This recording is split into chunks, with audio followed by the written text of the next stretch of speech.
You're watching Old and Broke.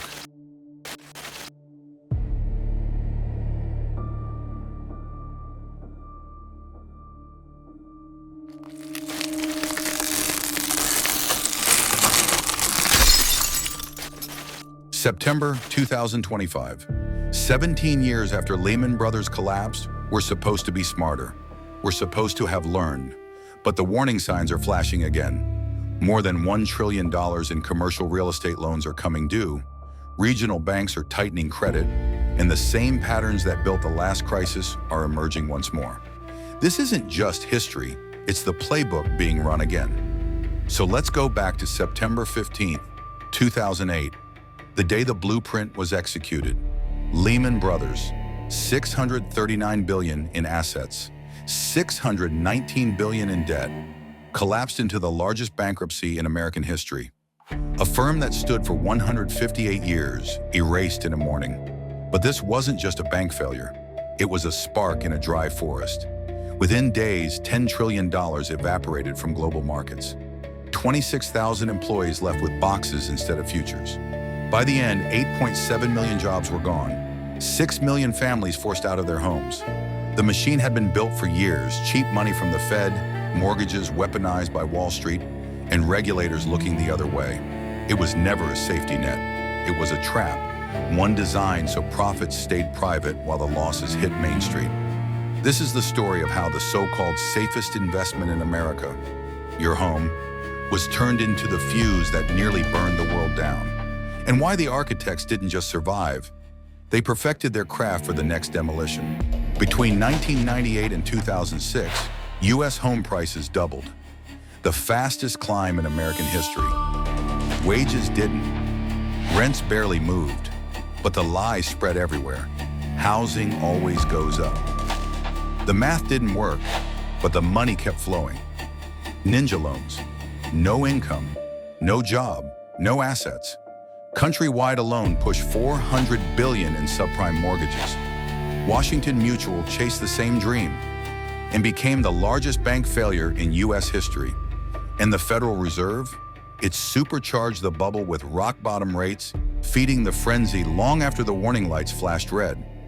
Brokers pocketed $18,000 per loan, whether borrowers could pay or not.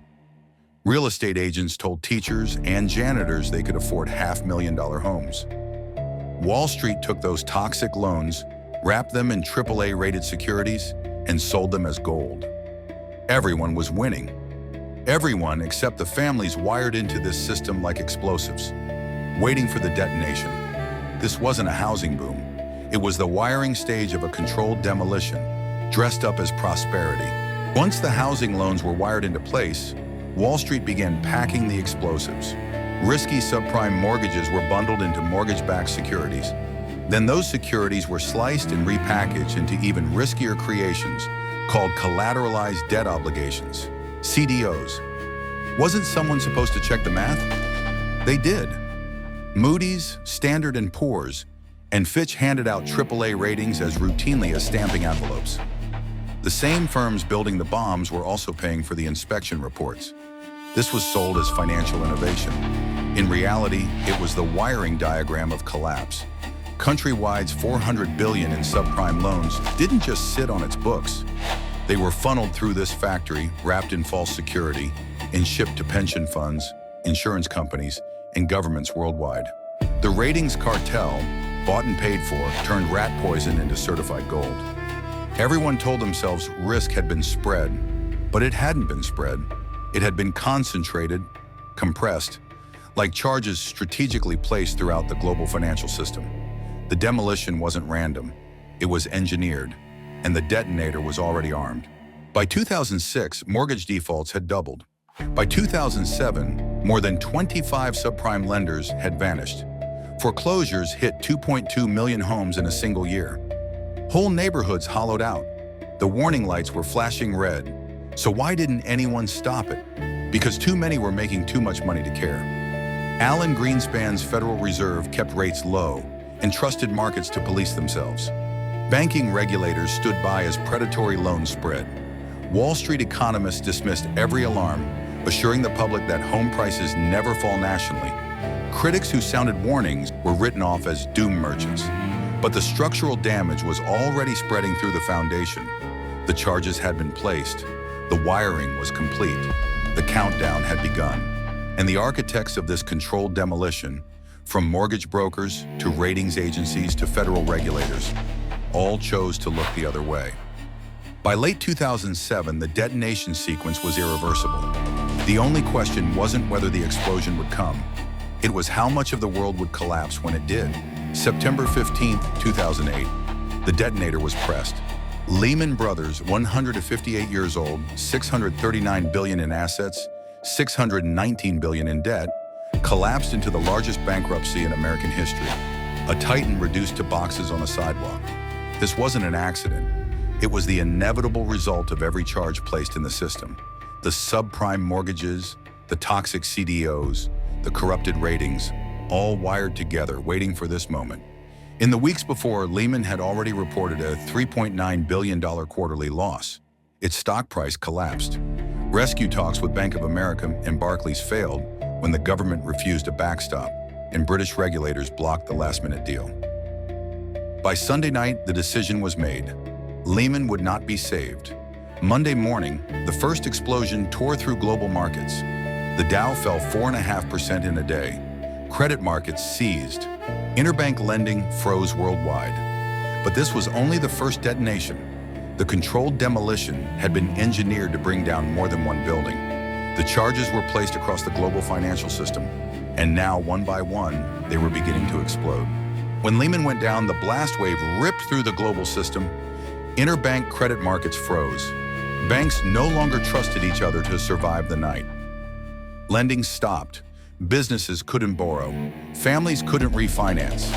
The collapse spread with precision. Stock markets crashed floor by floor. Between October 2007 and March 2009, the Dow lost nearly half its value. $13 trillion in household wealth disappeared. Retirement accounts imploded. Pensions buckled under deficits. Small businesses suffocated as credit evaporated. Liquidity was hoarded, withheld like rations in a siege. And without trust, the foundation of the financial system, the machinery seized completely, like engines stripped of oil. This wasn't a market correction, it was the second stage of the controlled demolition. Each financial center pancaking in sequence, the blast wave traveling from New York to London to Tokyo to every corner of the world. The architects had wired it this way, and now the entire structure was collapsing exactly as designed. September 16, 2008. The first building had collapsed. Now came the scramble in the rubble. AIG, the world's insurance giant, had written billions in credit default swaps, ensuring toxic mortgage securities it could never cover. When the detonations began, the margin calls came. AIG was insolvent overnight. The government stepped in with an $85 billion emergency loan, later swelling to $182 billion in total support. AIG's corpse was stripped for parts. Every subsidiary, every asset carved up as collateral. In exchange, Washington seized control. But why rescue AIG when millions of homeowners were already drowning? Because AIG's collapse would have detonated the rest of the charges. Goldman Sachs, JP Morgan, and Europe's largest banks all sat on the other end of those contracts. Saving AIG wasn't about policyholders. It was about shielding Wall Street's balance sheets from incineration. The Federal Reserve under Ben Bernanke and Treasury Secretary Henry Paulson made their choice.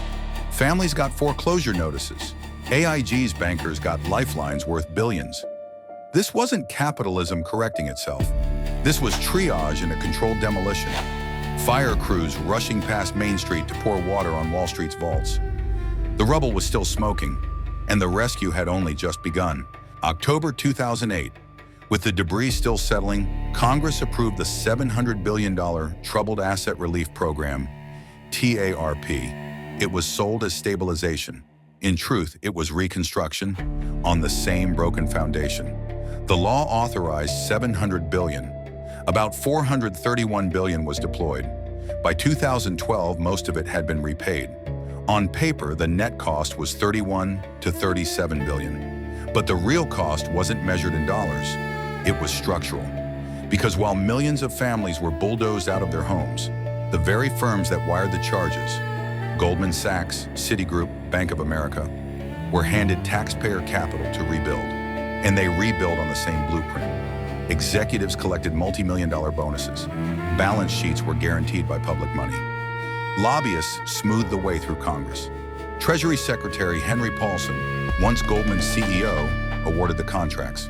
The Federal Reserve under Ben Bernanke supplied unlimited liquidity, and Congress, captured by the same financial industry it claimed to regulate, signed off on the transfers.